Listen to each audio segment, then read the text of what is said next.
ini kita berpindah menuju ke arah Microboy. Di mana Microboy mendapatkan satu knockdown penting menuju ke arah lawannya, tapi tidak untuk yang kedua karena DBS terlalu sakit untuk Microboy. Datang balap bantuan dari arah kejauhan karena tidak hanya Microboy yang tumbang, Misery pun juga tumbang. Oh no, masih ada waktu untuk Fast Clan bahkan untuk melakukan revive terlebih dahulu. Misery entah bisa diselamatkan atau tidak.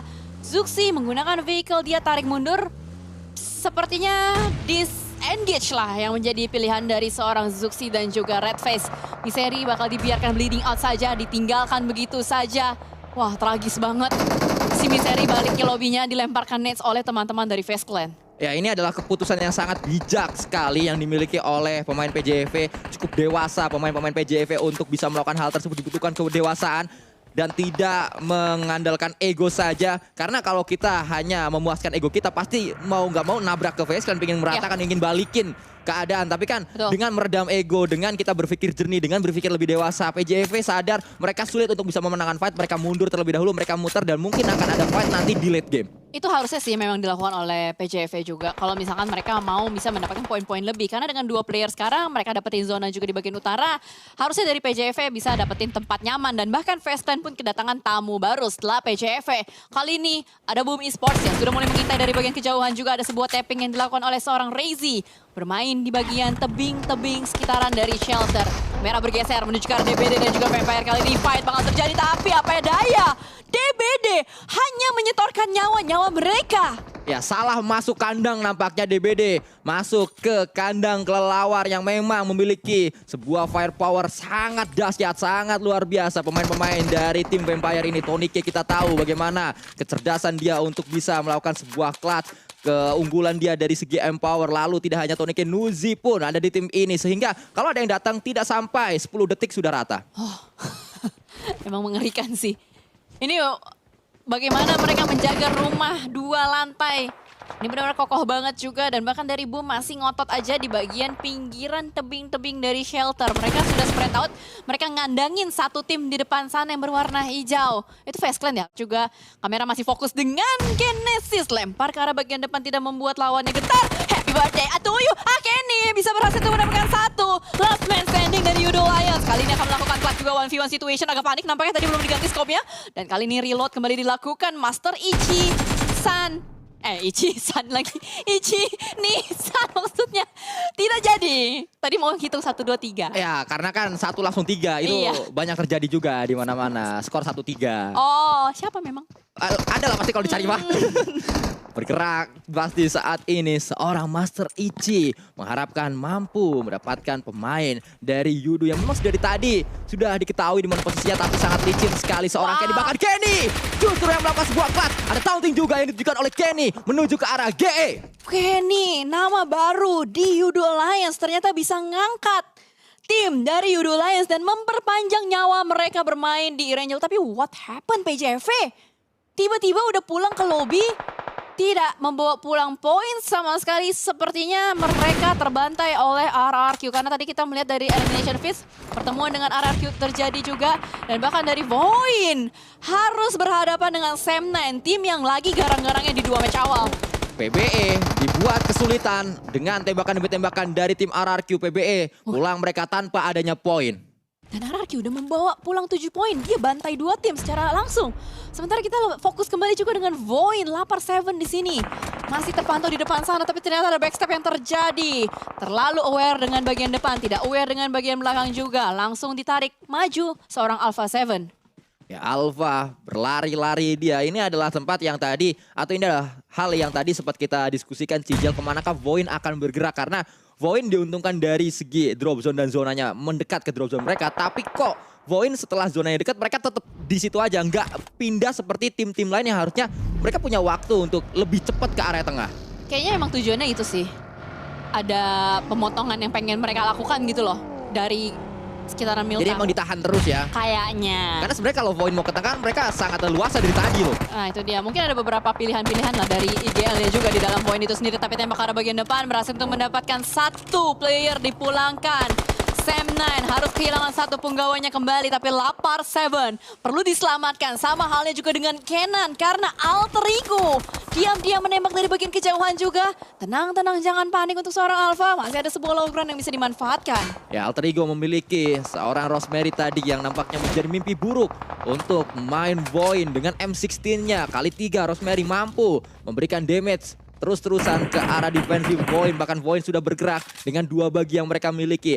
Memiliki PR untuk melakukan revive. Dan Void tidak memiliki banyak waktu untuk langsung mencari tempat selanjutnya kemanakah mereka akan pergi. Alter Ego pun saat ini memiliki 2 menit untuk mereka memutuskan apakah akan langsung ke tengah atau perlahan menuju ke area dalam. Dan pada akhirnya tim-tim Indonesia pun bertemu karena mereka punya keputusan untuk bergerak. Seperti tadi Sanskui bahas, maju atau tidak. Dan RRQ kali ini harus kehilangan, dia nggak kehilangan satu, tapi dia berhasil untuk menculik satu di bagian belakang sana. Kehilangan, telat asetnya. Ternyata RRQ yang kehilangan satu, maaf ya teman-teman. Dan Boom yang masih lengkap dengan 4 orang juga mungkin bakal decide untuk fight ke arah RRQ. Ya, Boom terus menginginkan fight ini mereka menangkan karena Boom sudah membuang banyak sekali points dari tadi. Alter Ego Okta mendapatkan pemain-pemain dari tim Secret Jumper juga dibuat tak berdaya, menjadi confirm elimination untuk Rosemary. Yap, dan sejauh ini fight sudah mulai pecah di beberapa sisi. Voin pun kayaknya belum selesai nafas dia. Dia masih harus melakukan fight juga, fight lanjutan lebih tepatnya dengan tim Secret. Kenan down, Kenan perlu di-revive, tapi Yen punya posisi berbahaya di sini. Yen bisa saja sewaktu-waktu dia muncul dan menembak karena Alpha 7 sama sekali tidak aware dengan keberadaan Yen di belakang batu. Yen atau nama aslinya adalah Muhammad Syahwan Adrin Mohshani. Ini adalah nama yang cukup panjang dimiliki oleh pemain yang nickname-nya cuma Yen, tapi nama aslinya panjang banget. Dan Void 2 pemain mereka dihukum dengan sebuah granat asal Malaysia, yaitu tim Secret Aboy. Aboy bakal langsung maju memberikan sebuah follow up movement dari bagian atas. Mencari, tapi apa daya. Sudah dibakar hidup-hidup oleh seorang Izane. Dan Void kehilangan 2 playernya, 2 pilarnya tumbang, hanya tersisa Maxius dan juga Alpha di belakang. Ya, Akboy Ikmal Hidayat ini adalah pemain yang terus memberikan ancaman demi ancaman. Berputar-putar nampaknya. Boom memiliki satu pemain yang dikirim untuk menggunakan kendaraan. Begitu juga dengan RRQ tadi. Ada satu pemainnya yaitu Valemort yang menggunakan kendaraan. Dan dua pemain yang menggunakan kendaraan juga dipulangkan. Dan sepertinya itu langsung dibalaskan begitu saja oleh seorang Ponbit. Satu down masih bisa diselamatkan juga, namun ternyata ada refrag kembali dimunculkan. Yaminya down. Masih ada Asa yang memberikan backup fire, last man standing. Asa tembak ke arah bagian depan dan ternyata ada third party. Oh my god, itu siapa? Third party di belakang sana, Alter Ego yang berhasil untuk memusnahkan Boom dan RRQ secara bersamaan. Ya, satu tim tadi pulang tapi cepat untuk Alter Ego mendapatkan keuntungan terbesar dari fight yang sedang terjadi. Rosemary saat ini harus segera diselamatkan karena dari tadi kita melihat Alter Ego mendapatkan sebuah keuntungan dengan Rosemary yang melakukan tembakan. Damage besar diberikan oleh Rosemary. Dia sedang tumbang. Harus segera ada tim rescue yang dikirimkan untuk membuat Alter Ego lengkap dengan 4 pemain lagi. Aboy masih bertahan di tempat yang tadi dia ambil dari Void. Aktif sekali nampaknya untuk seorang Rosemary. Tiada henti melakukan tembakan terus-menerus, pemotongan ke kiri, kanan, depan, belakang. Dan Yudo Lions, tim yang tadi chicken dinner, kali ini juga harus dipulangkan, Sanskui. Ya, karena memang Judo Lions dari awal dibuat tak nyaman dengan adanya GE. Walaupun tadi pemain terakhir dari Judo Lions mampu melakukan sebuah clutch, tapi kan satu yang terakhir tidak banyak option yang dia miliki. Ada sebuah balasan dari Void menuju ke arah tim Secret. Satu pemain tim Secret dibuat tak berdaya, dibatasi pergerakan tim Secret, dibuat tidak nyaman untuk tim Secret bergerak dari area kejaran Blue Zone. Dan itu adalah knockdown moment yang sangat tepat karena Blue Zone-nya sudah mulai bergerak dan Aboy nampaknya tidak mau memberikan poin menuju ke arah Void Esports. Dominating untuk mereka dan tim Secrets-nya pulang. Tapi Mela tiba-tiba muncul menumbangkan seorang Okta. Dengan sebuah granat di tangan kanan akan dilemparkan menuju ke arah bagian depan. Sempatkah Alter Ego melakukan rescue menuju ke arah Okta? Ya, ada satu pemain yang sudah dikirim untuk berlari. Di sana Fnatic nampaknya yang dikirim untuk melakukan sebuah penyelamatan. Potato bersama Rosemary ada di area kiri. Mela melempar granat menuju ke arah Potato dan Rosemary tadi, tapi belum ada damage yang dihasilkan oleh granat dari Mela. Mr. Five yang ada di dekat dari pemain-pemain Alter Ego yang lain yaitu Fnatic dan Okta.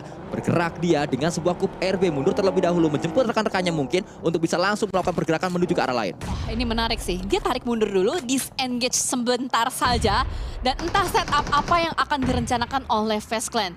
Alter Ego pastinya punya kesempatan untuk maju lebih ke depan lagi karena adanya kemunduran yang dilakukan oleh, bukan kemunduran, gerakan mundur yang dilakukan oleh Face Clan. Kalau kemunduran dia jadi ini dong, kemunduran mental dong. Iya, jadi nggak bagus. Gak bagus tuh, maksudnya mundur, gerak mundur. Tapi kita melihat bagaimana Void dan PP bertemu kembali. Dan ternyata Tony K ditumbangkan di udara oleh tembakan dari Alpha Seven. Baik apa yang ditunjukkan oleh duo pemain yang dimiliki tim Void untuk saat ini. Tidak hanya Tony K yang ingin diincar pastinya. Pemain-pemain Vampire yang lain juga sedang diincar. Granat dilemparkan dan granat tersebut membuat Vampire rata. Ikan hiu makan tomat. Ayo kita lempar granat. Wih, cakep. Keren banget Void. Akhirnya dimenangkan kembali 2-0. Ya kan? 2-0. Ya, 2-0. V4 victory, V4 Void. 2-0. Ya, keras dong Thailand ya. Ya, jangan Sanskui, masih awal. Masih awal. Ya, gini doang tim PMWI gini doang nih. Aduh, 2-0. Belum, jangan. Nanti kita dibilang tenang ya. caster Indonesia nganu-nganu. Nah, orang Thailand nggak ngerti bahasa Indonesia, tenang aja. Taunya ada yang ngerti. Taunya Matoy translate. Udah, ayo lanjut lagi karena kita lihat Alpha 7 kayaknya lagi gacor-gacornya nih. Semangat sekali juga dengan Maxia 7. Dua player yang masih aktif, masih terus memberikan tekanan juga, memberikan mimpi buruk untuk tim yang lagi rotasi dan get slow. Tertahan oleh tembakan seorang Parajin dan bakal langsung dipush begitu saja oleh SLD Gosu. What happened Ayen Naon? Malah jadi pengantar paket. Ya, bahkan kalau kita menyaksikan saat ini Trong Zin yang coba ingin melakukan sebuah pergerakan, tidak bisa maju, terlalu lama untuk muter, dia mundur langsung dengan sebuah UAZ tersebut. Ini adalah UAZ yang cukup terbuka sebenarnya, tapi circle dikuasai oleh pemain-pemain SLD. Tidak hanya SLD yang memiliki circle, ada tim berwarna coklat yang memang sudah lebih nyaman lagi, itu adalah Xavier. Oh, di Xavier. Diam. Sudah berada di bagian tengah dan bertemulah tiga tim ini. Face Clan, Void sama Alter Ego. Tadi kelihatan di bagian elimination phase-nya dan lagi-lagi Pawang Zona. Dia dapetin predict zone di bagian tengah. Dia dapetin compound juga. Alter Ego Rosemary berhasil untuk memulangkan seorang Face Clan Mela. Dan bahkan kalau kita melihat ada sebuah pergerakan dengan granat saat ini yang akan coba dilontarkan menuju ke arah SLD. Satu granat pertama masih belum berhasil memberikan damage. Granat kedua pun dilontarkan mengarah ke arah yang sama, mengarah ke tempat yang sama, tapi juga sama hasilnya, tidak ada damage. Hanya granat ini ya, ancaman ya, teknik ancaman dari The Xavier. Belum ada connect loh dari tadi. Mr. Five juga nih masih selamat, masih bisa bergerak, masih bisa berlari-lari. Ron akhirnya juga ada tembakan dari Alpha membabi buta menuju ke bagian depan. Oh no, blue zone, ada tembakan Alpha. Goodbye and nice try buat Void Esports. 8 elimination dikumpulkan Void di match ini. 5 tim tersisa. Alter Ego menjadi perwakilan Indonesia terakhir Let's yang go. masih ada di top 5, bahkan di top 4 untuk sementara waktu. Let's go Alter Ego, let's go Indo Pride. Kolom komentarnya, like. Jangan lupa teman-teman, like. Ayo 10.000 like sebelum match ini berakhir. Dan kita melihat bagaimana dari Get Slow sudah mulai bergerak juga. Maju ke arah bagian depan, sama halnya juga dengan Alter Ego bersamaan. Ada yang dari selatan, ada yang dari utara juga. Tapi Alter Ego seperti mobil tank, siap untuk berperang dengan Xavier. Tembak ke arah bagian depan, Rosemary berhasil untuk mendapatkan satu. Inilah spesialnya Rosemary, dia tidak memiliki rasa takut, langsung maju, langsung melibas semua lawan-lawannya. Rebis dibuat kesulitan, dibuat dakdikdukser, dibuat ketakutan seorang Rebis oleh Rosemary. Diseruduk semuanya, Rosemary percaya diri tingkat tinggi yang dia tunjukkan kali ini. Tapi Fnatic dapat itu, perlu penyelamatan, harus meredam terlebih dahulu tembakan-tembakan yang hendak dilakukan oleh Rosemary. Dan bahkan dari Kwang sudah mulai mengganggu juga dari bagian bawah, muncul dari bagian lower ground, melemparkan nades menuju ke arah Hale. Kali ini Hale dalam bahaya. Bahkan granat terus diberikan menuju ke arah satu pemain Hale, yaitu Nutins. Berhasil untuk dipulangkan. Nutins menuju ke arah lobby. Kwang Gi maksud saya, tidak Kwang maksud saya. Ternyata G-nya itu emang udah ang ya. Kwang udah. Capek banget. Kwang udah. Iya, Kwang udah. Bahkan tidak hanya Kwang udah yang terlihat, Rebis juga. Ada 2 tim Vietnam, 1 tim Thailand dan juga 1 tim Indonesia. Sayangnya pemain atau tim dari Indonesia yaitu Alter Ego sudah kehilangan 1 player mereka. Dan seenggaknya masih ada Rosemary gitu. Dan what? A nice nades. Connect. Sky only down. Ini adalah kesempatan untuk SLD maju karena bagian depan karena Get Slow juga darahnya tipis banget. Dan itu dia end of Hale. Hale tidak berdaya. Hale pulang. SLD bakal langsung menghadapi dan Rosemary lagi-lagi menunjukkan kapabilitasnya. Ini dia MVP 2023 PMPL ID Spring. Berhasil mendapatkan knockdown demi knockdown. Bahkan tidak hanya 1 knockdown, 2 knockdown dihadirkan menuju ke arah SLD. Membuat SLD hanya tersisa 1 pemain, yaitu Kwang aja. Lah. Oh. Granat. Ya. Ya. Aduh, Lemesnya cepet langsung sepi ya. Kok langsung sepi ya? Waduh. Ya ternyata derby Vietnam menutup match kali ini. Kita tinggal menunggu apakah SLD atau Xavier yang akan mendapatkan winner chicken dinner. Nice try, tapi tim Indo udah ada ini loh perkembangan untuk di 3 match awal. Tapi kita bakal fokus kembali dengan apa yang terjadi kali ini. 1v2 situation. SLD hanya dengan 2 active player tapi cukup pede. Udah mengirimkan 1 bagi man berputar-putar scouter ini. Mencari di mana last man standing dari The Xavier. Masih belum terdeteksi di mana. Itu siapa sih last man-nya? Rebis. Ciluk bah. Duar. Ditabrak seorang Rebis sadis sekali apa yang ditujukan oleh